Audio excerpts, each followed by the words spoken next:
Well, you can tell by the way I use my walk. I'm a woman's man, no time to talk. Music loud, women walk, being kicked around since I was.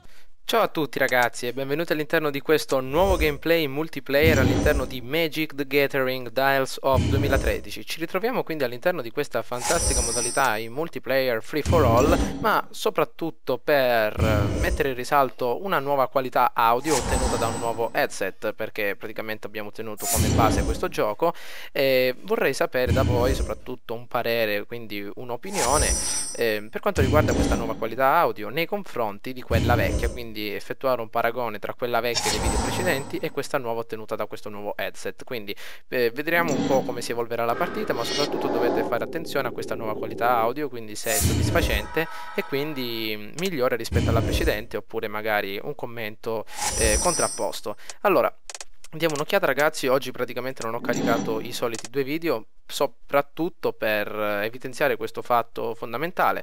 Allora, vediamo un po'. Il nostro amico intanto detiene due carte palude, quindi apparterrà al mazzo morte, e come potete vedere ha evocato l'anima tormentata, che non può bloccare né essere bloccata, uno di attacco, uno di difesa, e anche la cattedrale della guerra, che è una terra un po' speciale, perché la cattedrale della guerra entra nel campo di battaglia tappata e praticamente aggiunge un bonus, ovvero aggiungi +1 alla riserva del tuo mana. Ottimo. Allora vediamo un po' cosa possiamo fare. Abbiamo il focoso di Chandra, che è un mostro abbastanza utile per la difesa, che ogni qualvolta un avversario viene inflitto danno non da combattimento, scusate, il focoso prende +3 fino alla fine del turno e può essere utile soprattutto per difenderci da questo stronzone che ritroviamo davanti.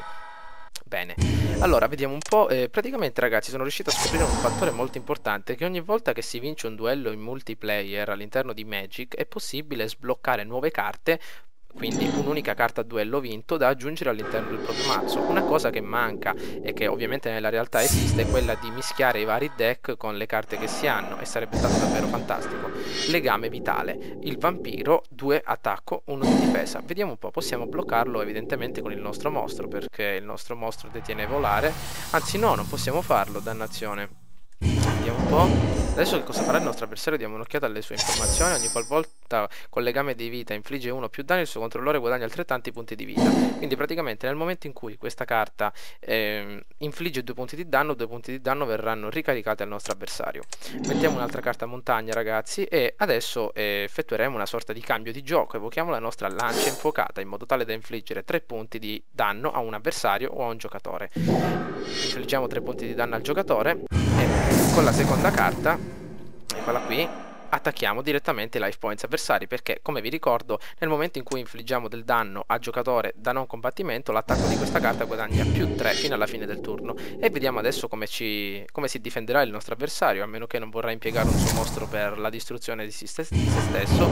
Tutto verrà usato per il meglio. Utilizziamo l'altra lancia contro una creatura, ovvero questo vampiro, che può essere una vera e propria spina nel fianco, perché potrà aumentare l'attacco, anzi i life points del nostro avversario. Parliamo più con termini di Magic perché possono dare un po' di confusione, quindi i propri punti vita.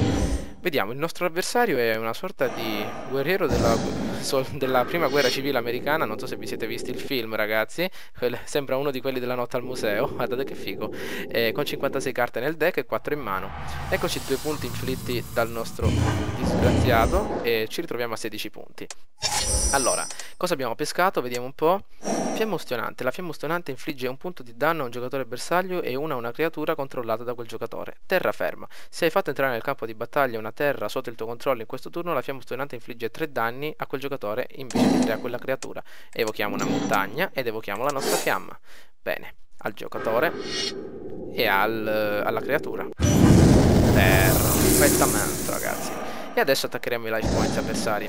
Questa battaglia, anche se la perdo, la caricherò ugualmente, perché non è il fulcro del video ovviamente il gameplay, ma bensì la qualità dell'audio. Quindi mi raccomando, fatemi sapere con un bel commento, anche un bel voto ragazzi. Non temete di mettere non mi piace per la qualità del gameplay, ma soprattutto per la qualità dell'audio. Quindi se l'audio è di vostro gradimento, mettete un bel mi piace e lasciate un bel commento, oppure viceversa, un non mi piace ovviamente non è relativo al video, bensì relativo all'audio. Allora, continuiamo ad attaccare perché ovviamente non abbiamo altre possibilità, e soprattutto ho migliorato il mio... Che succede?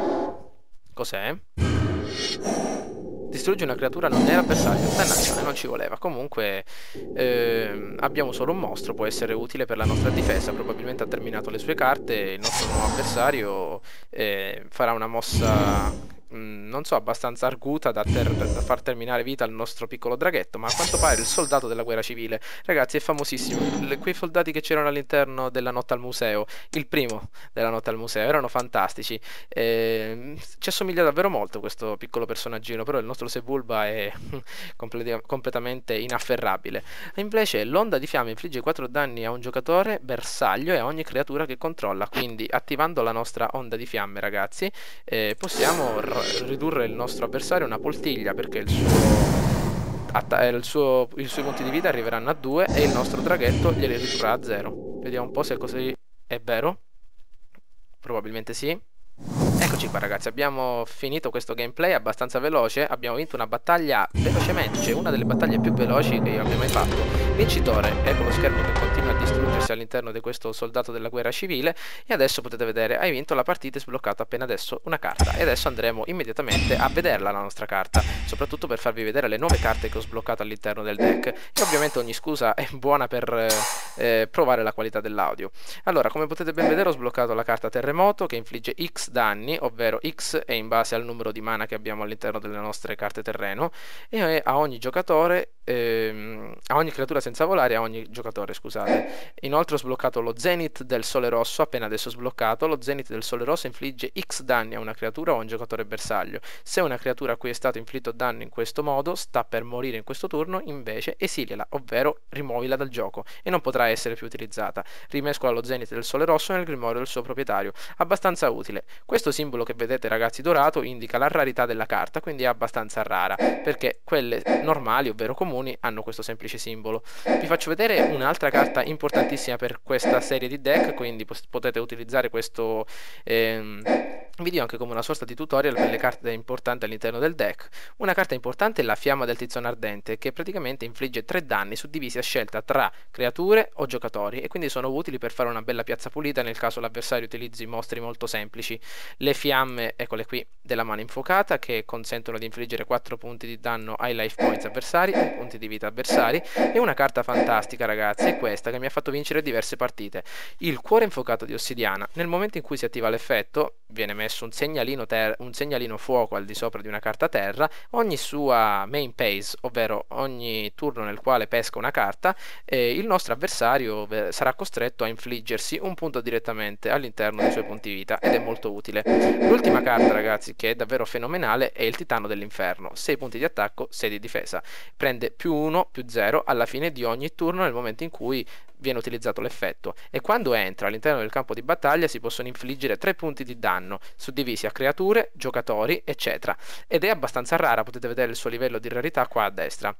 Comunque, ragazzi, spero che il video vi sia piaciuto, mi raccomando, votate e commentate. Ciao a tutti!